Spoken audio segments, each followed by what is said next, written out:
Salut tout le monde, bienvenue aujourd'hui pour cette nouvelle vidéo, j'espère que vous allez tous extrêmement bien depuis la semaine dernière. Aujourd'hui on se retrouve pour parler du manga Bungo Stray Dogs, et vu ma prononciation dégueulasse, je crois qu'on va juste l'appeler BSD, ce sera plus simple. Ah d'ailleurs, avant d'aller plus loin, en fin de vidéo je vais présenter deux chaînes manga. Je sais qu'il y a eu pas mal de commentaires dans la dernière vidéo pour que je puisse en présenter, ne vous inquiétez pas, ce sera traité prochainement.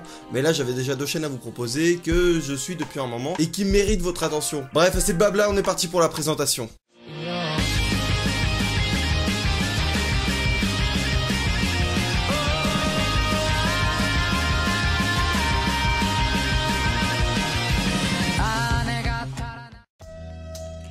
BSD est un manga sorti en 2012 au Japon, c'est un seinen de Harukawa et Kafka Asagiri.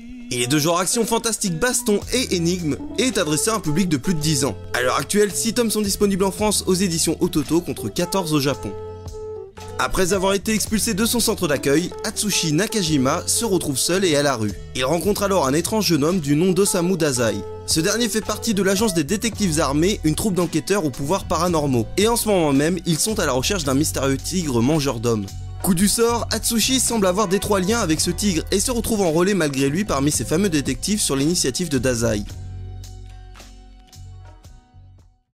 Voilà ce qu'il en était pour le petit blabla. Maintenant, comme vous le savez, vous en avez l'habitude, je vais vous présenter ce qui m'a réellement plu dans ce manga, et par la suite, en fin de vidéo, je vais vous présenter les points qui m'ont un petit peu déplu. Organisation assez classique. Premier point que je voulais aborder avec vous, c'est évidemment l'humour. Beaucoup de situations comiques vont être créées via le tempérament des personnages. Les personnages sont réellement la force de ce manga. Ils ont tous un tempérament bien défini, certes un petit peu cliché si l'on fait référence à d'autres œuvres, mais ils ont tous un petit aspect de leur personnalité qui est bien singulier. Et c'est ça qui est génial parce que finalement on pensait être dans le cliché, mais quand tu regardes un petit peu plus près, en fait on s'en éloigne totalement. Alors je vais juste vous donner un exemple, par exemple le personnage de Dazai. Oui, je parle de lui parce que c'est vraiment le personnage que j'ai préféré dans cette histoire. Enfin durant les 6 premiers tomes en tout cas. En gros Dazai c'est un peu un personnage cliché, en ce sens où c'est un personnage qui est extrêmement puissant, mais qui prend tout un petit peu à la légère. Finalement il s'avère que c'est un fin stratège et vous allez découvrir ça dans la suite des tomes. Et donc c'est vrai que juste ça fait un petit peu cliché, mais la particularité de Dazai c'est qu'il a de grandes tendances suicidaires.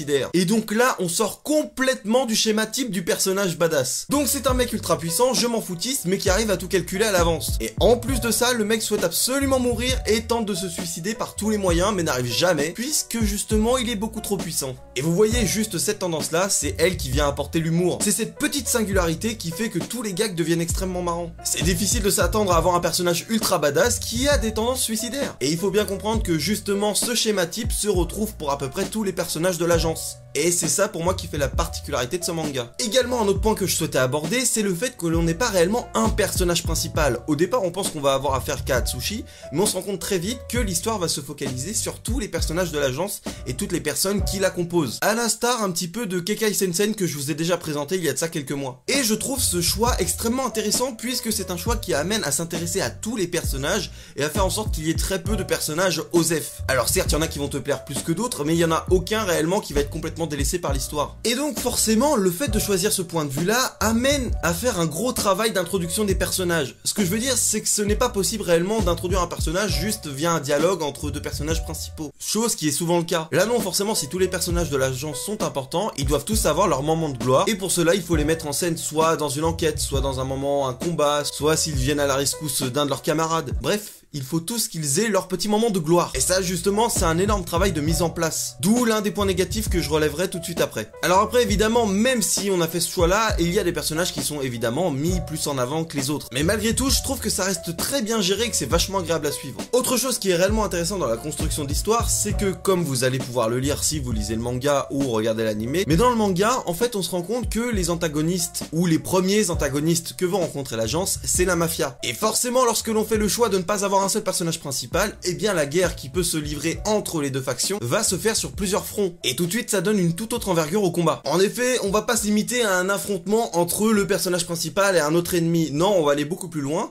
et tout va se faire sur plusieurs fronts. Et ça va aller également à coup de corruption, à coup d'enquête, puisqu'il y aura eu des meurtres commis par l'un, donc l'autre va aller enquêter dessus. Enfin vous l'avez compris, c'est pas un affrontement tout simple, c'est bien plus complexe que ça. Et c'est ça réellement qui rend l'affrontement intéressant. Si on avait été dans le cadre d'un schéma linéaire, ça n'aurait aucun sens avec le fait d'avoir fait autant de personnages principaux. Et donc c'est pour ça encore une fois que je trouve ça vraiment très bien géré. Et d'autant plus intéressant parce que c'est un schéma qu'on retrouve pas souvent et qu'on a la possibilité de découvrir, comme je vous le dis, plein de personnages mais également plein de situations qu'on n'a pas l'habitude de voir. Et donc pour moi c'est un énorme point positif qui justement fait qu'on puisse apprécier le manga. Et d'ailleurs ça ne va pas se limiter qu'à ça puisque à partir du tome 4, il me semble 4 ou 5, je ne sais plus trop, donc quasiment le dernier tome qui est sorti en France, on va avoir une nouvelle organisation qui vient s'ajouter à cet affrontement. Et donc on n'aura plus une confrontation juste en 1 contre 1, mais cette fois-ci on aura une confrontation en 1 contre 1 contre 1. Et encore une fois ça va amener des schémas d'affrontement que l'on ne voit que très rarement, voire jamais. En effet, plus qu'une guerre de front, on va avoir de la corruption, de la manipulation. Par exemple, je ne vous en dis pas plus pour pas trop vous spoiler, mais l'un des camps va se servir des deux autres pour se taper dessus et lui en retirer les bénéfices. Et c'est là que ça prend une toute autre ampleur. On n'est plus, comme je vous le disais, dans un affrontement juste classique, en face à face, en 1 contre 1. Là non, il y a beaucoup de stratégie, beaucoup de mise en place de tactiques et j'ai trouvé ça juste génial. Et justement j'espère que ça va continuer par la suite parce que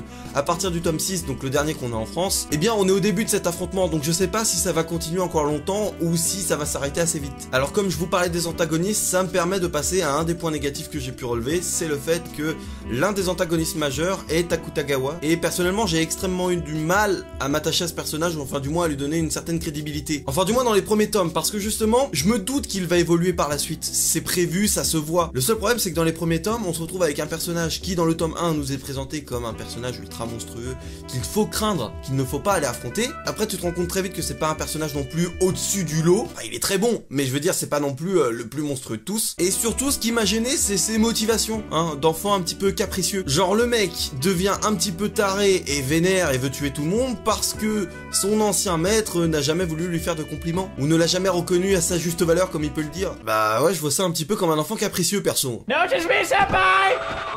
Please! You need to shut the fuck up!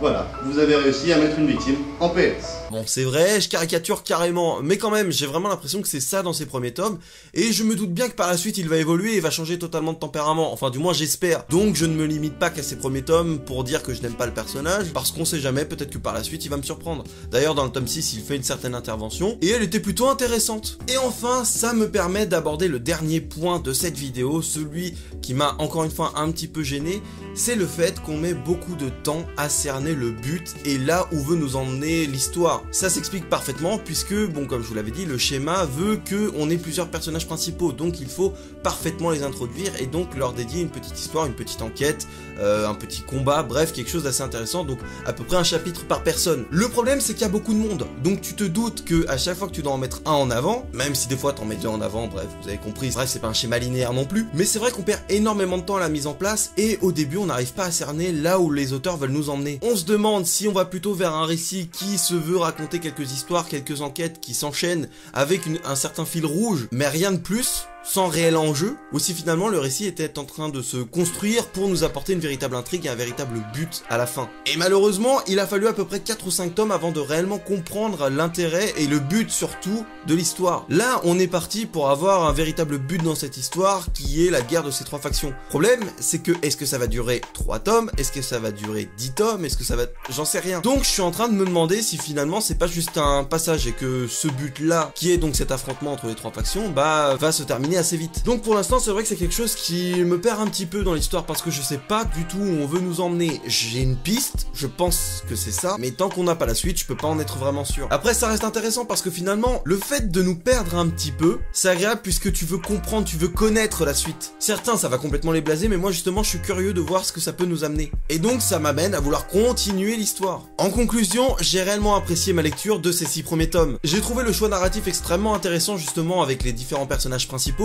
l'affrontement qui ne se fait pas entre 2 factions seulement mais entre 3, donc qui donne des conflits bien plus complexes et bien plus intéressants à suivre que la plupart des conflits que l'on peut avoir dans d'autres œuvres. Mais c'est vrai que j'ai pu relever quelques points négatifs comme un antagoniste principal qui ne m'a pas trop plu et surtout le fait de pas trop comprendre où on veut nous emmener. Donc forcément ce qui est des points positifs à l'heure actuelle ça pourra se transformer en point négatif par la suite et inversement. Donc peut-être que par la suite si j'ai l'occasion de lire les tomes, enfin les autres tomes, eh bien je vous en reparlerai pour refaire un nouveau bilan. Bref voilà ce qui en était pour cette vidéo, j'espère sincèrement qu'elle vous a plu. plu. Et maintenant, je souhaitais vous présenter deux chaînes manga cette fois-ci. Alors je tiens juste à préciser que ce ne sont pas des chaînes de review. Tout ce qui est review de scan, déjà review d'épisodes ça m'intéresse pas trop, mais les reviews de scan par exemple de l'Attaque des Titans comme je peux le faire, je les présenterai très certainement dans une de mes reviews. Non, alors je souhaitais vous présenter deux chaînes, mais l'une des deux est inactive en ce moment, et l'autre justement n'a pas assez de reconnaissance du tout pour moi. La première, c'est celle qui n'a pas assez de reconnaissance. Je vais parler de Zone 77. Alors je sais pas si je prononce bien, s'il faut le prononcer à l'anglais, je suis désolé. En gros, c'est une petite chaîne de 8 abonnés seulement, et ça en mérite beaucoup plus, qui va vous proposer des chroniques sur des animés ou des mangas, mais dans un style un petit peu différent du mien. On va se retrouver sur un format non facecam, avec des extraits de l'animé qui illustrent parfaitement ce qui va être dit, et avec une argumentation bien plus poussée, bien plus intéressante à suivre. On va vraiment aller dans le détail, on va réellement décortiquer ce qui a pu se passer dans l'animé, et ça donne lieu à une vidéo qui je trouve est bien plus construite que les miennes. D'ailleurs, sa voix est extrêmement agréable. Quand tu vas regarder ces vidéos, tu vas être extrêmement posé, tu vas pouvoir justement découvrir un animé dans une bonne ambiance relaxante. Et j'ai trouvé ça juste génial, parce que bon, des reviews de manga un petit peu hyperactifs, il y en a beaucoup,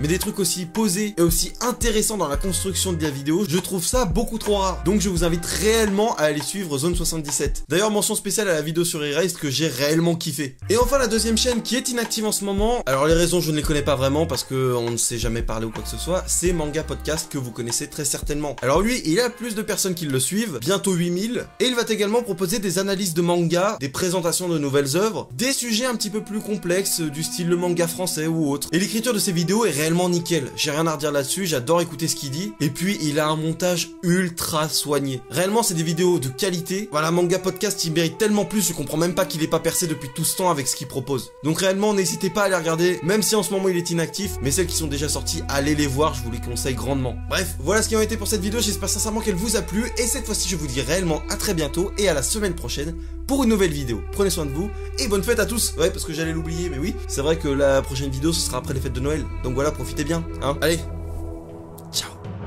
Prière de ne pas déranger, le maître de cérémonie voudrait poser quelques vérités sur papier. Le monde va mal, mais ce n'est pas dû à la crise, mais bien au mal, présent dans la tête des gens.